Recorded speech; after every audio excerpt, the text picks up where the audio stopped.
Salam Bapak Ibu Saudara yang dikasihi oleh Tuhan Yesus Kristus. Salam sejahtera buat kita semua dimanapun berada. Pada kesempatan yang berbahagia sore hari ini, berjumpa kembali dengan saya Pendeta Yohanes Ratu Eda. Apa kabar Bapak Ibu Saudara? Doa dan harapan saya kiranya Bapak Ibu Saudara dalam keadaan sehat, tetap semangat dan selalu bersyukur kepada Tuhan oleh karena Tuhan itu baik buat kita. Dia tidak pernah meninggalkan dan melupakan karya tangannya. Bapak Ibu Saudara yang dikasihi oleh Tuhan Yesus Kristus, pada kesempatan yang berbahagia sore hari ini, saya ingin berbagi informasi yang tentunya sangat penting, kontekstual, relevan, dan juga bisa menambah wawasan, menambah pengetahuan kita semua. Dan topik yang akan saya sajikan bagi Bapak Ibu Saudara pada kesempatan ini ialah mengapa gereja selalu berkonflik. Topik kita hari ini ialah mengapa gereja selalu berkonflik. Nah, Bapak Ibu Saudara yang dikasihi oleh Tuhan Yesus Kristus, pertanyaan ini lahir dari sebuah fakta empiris bahwa sesungguhnya sampai dengan hari ini gereja seakan tidak pernah sepi, tidak pernah berhenti dari yang namanya konflik, baik konflik secara eksternal maupun konflik secara internal. Dan pada kesempatan ini saya akan mengulas satu situasi dan kondisi yang beberapa waktu terakhir ini kembali terjadi, yaitu Gereja Huria Kristen Batak atau HKBP kembali menghadirkan suatu fakta bahwa gereja masih saja berkonflik sampai dengan hari ini. Nah, apa yang terjadi dengan HKBP? Di media sosial viral ada konflik yang terjadi di HKBP yang ada di Sumatera Utara. Dan konflik ini terjadi antara jemaat dengan pendetanya. Nah, Bapak Ibu Saudara yang dikasihi oleh Tuhan Yesus Kristus, sudah menjadi hal yang lumrah seakan-akan konflik antara pendeta, hamba Tuhan, pemimpin gereja, gembala sidang, selalu punya relasi yang tidak sehat dengan jemaat yang dipimpin, jemaat yang digembalakan, jemaat yang dilayani. Dan ketika hal ini terjadi, maka ada kepentingan-kepentingan yang membuat friksi-friksi, ya, intrik-intrik atau strategi-strategi untuk membuat suasana tidak kondusif di antara relasi pendeta, pemimpin gereja, gembala sidang dengan jemaatnya.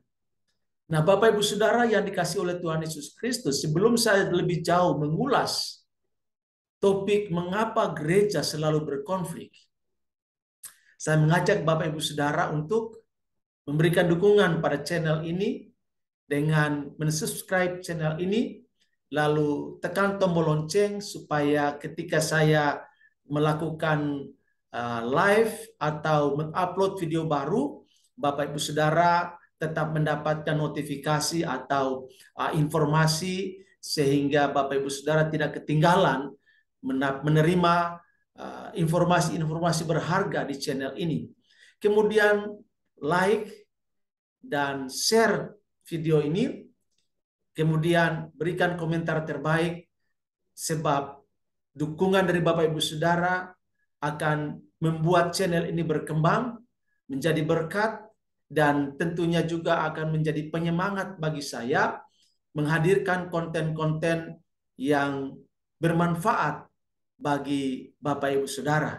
Dan terima kasih untuk semua dukungan dari Bapak Ibu Saudara terhadap channel ini. Nah, baik Bapak Ibu Saudara, sebelum saya lebih jauh, saya akan menyajikan video berikut ini yang berisi tentang situasi dan kondisi gereja HKBP. Terjadi satu konflik internal di gereja lokal tersebut antara pimpinan gereja tersebut dengan jemaatnya. Untuk lebih jelasnya, mari Bapak Ibu Saudara saksikan video ini. Siapkan waktu yang cukup supaya Bapak Ibu Saudara bisa menangkap secara komprehensif berita di dalam video ini, dan pada akhirnya nanti Bapak Ibu Saudara bisa mengambil satu konklusi atau kesimpulan yang tepat dan benar, dan boleh menjadi bahan yang berharga bagi Bapak Ibu Saudara. Selamat mengikuti, selamat menyaksikan video ini. Tuhan Yesus memberkati.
Pak, kenapa hari ini kok Bapak keluar sebelum selesai ibadah ya? Begini Pak ya, kita juga jemaat. Buat apa kita menghadiri ibadah? Kalau toh juga yang kita hadapi itu pengkhotbah yang selalu melakukan, boleh saya bilang pembohongan. Juga berlawanan dengan hati nurani kita. Jujur, secara nurani hati masing-masing kita jemaat tidak pernah setuju atas kehadiran beliau, karena begitu banyak problem-problem yang beliau timbulkan. Bahkan dia selalu melakukan pembenaran-pembenaran dari semua fakta yang dia lakukan. Contohnya apa itu Pak? Soal apa, salah satunya apa itu Pak? Ya, yang paling utama, yang paling saya lihat menyolok di sini, saya selaku jemaat, dia lakukan pengangkatan bendahara Huria dan sekretaris Huria, dan itu parar tahun. Nah itu, dia nyatakan itu sudah melalui rapat Huria atau jemaat. Padahal rapat jemaat, mereka diangkat sebulan sebelum rapat Huria, ya kan? Sebulan kemudian baru dirapatkan Huria, itu kan suatu kebohongan. Oke, dan itu sudah ada diangkat selama ini calon Sintua, ya kan? Kita tidak tahu tiba-tiba dia ini gugurkan, dia angkat calon Sintua. Ini juga tanpa, ya kan? Ada keputusan dari jemaat. Karena pengangkatan calon sintua itu dipilih oleh jemaat, ya kan, dibawa ke sermon, parhalado nagok tiki kalau bahasa Bataknya, ya kan. Nah, tapi ini tidak dilakukan. Nah, begitu. Nah, inilah yang membuat kami jemaat ini tidak terima dengan perilaku beliau. Kalau jemaat maunya seperti apa, Pak, terhadap hal ini? Kalau kami intinya jemaat ini, yang ini sekarang melakukan apa ini, ketidaksenangan ini, maunya intinya satu, dia dipindahkan dari HKBP Pabrik Tenun. Itu aja intinya, tidak lebih dari itu permintaan kami. Nah,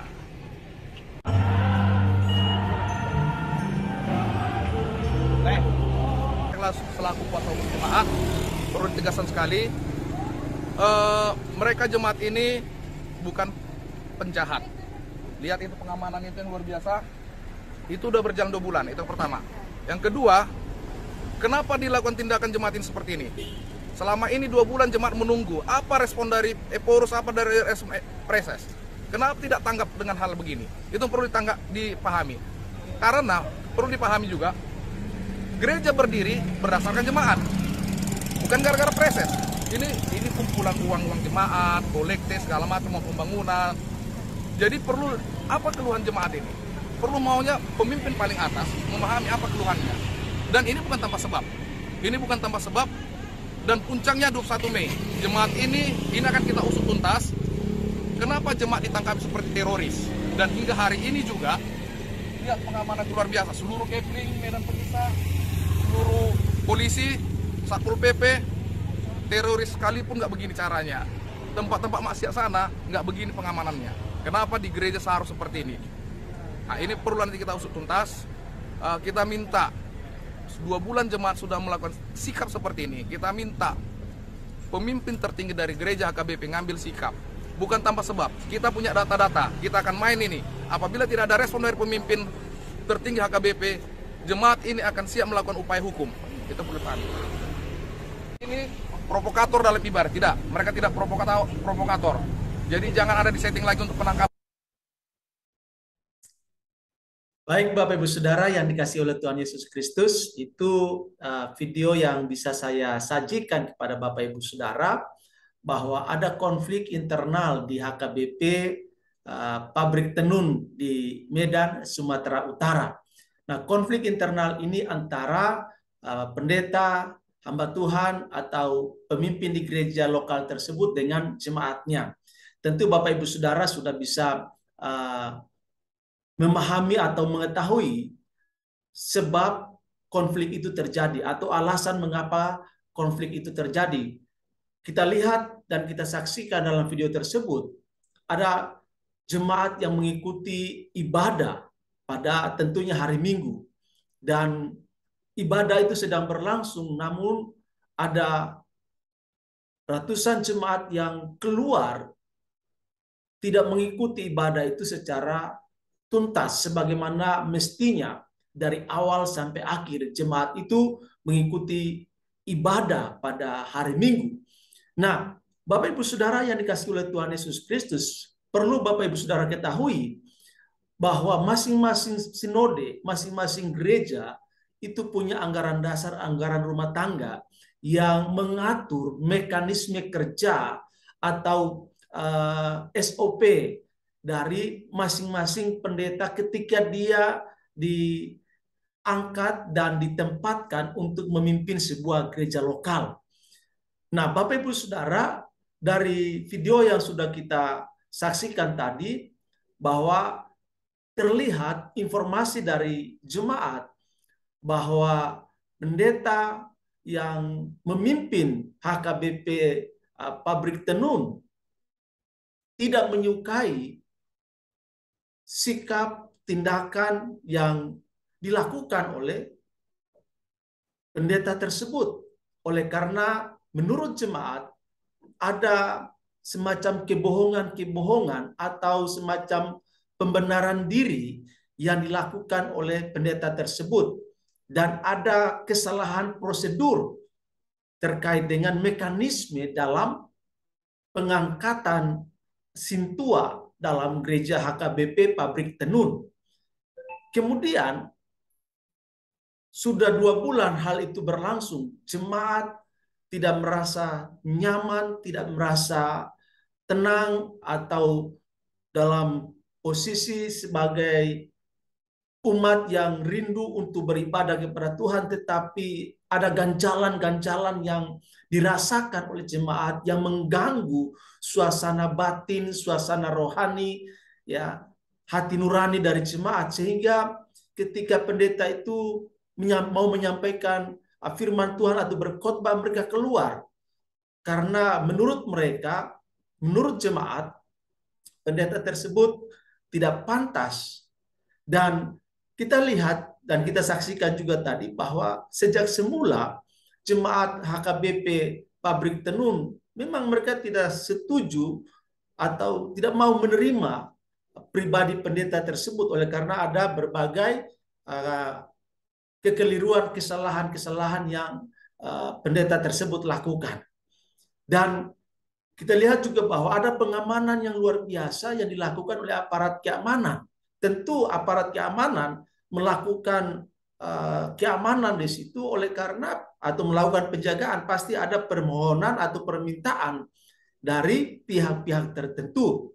Nah, kita juga melihat bahwa ada semacam sikap pembiaran dari pimpinan tertinggi HKBP, Eporus atau Pareses, ya, terhadap situasi yang terjadi di tengah-tengah jemaat HKBP Pabrik Tenun. Sudah 2 bulan jemaat itu menunjukkan sikap, dan pastinya hal tersebut sudah sampai kepada pimpinan tertinggi dari HKBP, tetapi bukannya pemimpin tertinggi turun untuk menyelesaikan konflik yang terjadi, tapi jemaat merasa bahwa terlalu lambat atau tidak ada respon tanggapan dari pimpinan HKBP. Nah, Bapak Ibu Saudara yang dikasih oleh Tuhan Yesus Kristus, kita harus paham sebagai gereja Tuhan, iblis tidak pernah tinggal diam, akan berusaha sedemikian rupa dengan berbagai strategi, berbagai macam cara untuk supaya tubuh Kristus diobok-obok, relasi antara pendeta dengan jemaat itu dirusakkan dengan berbagai hal yang berpotensi untuk menghadirkan sebuah konflik atau membuat hilangnya damai dalam gereja. Padahal kita tahu bahwa gereja yang diinginkan oleh Kristus adalah gereja yang bersatu, sehati, seroh, sejiwa di dalam menjalankan panggilan mereka. Tetapi situasi ini Paulus katakan bahwa peperangan orang percaya, peperangan gereja Tuhan bukanlah melawan darah dan daging. Dan tentu dalam HKBP jemaat Pabrik Tenun tersebut, mereka adalah berkeluarga, bersaudara, sesama tubuh Kristus. Tetapi kenapa mereka saling bertengkar antara jemaat dengan pendeta?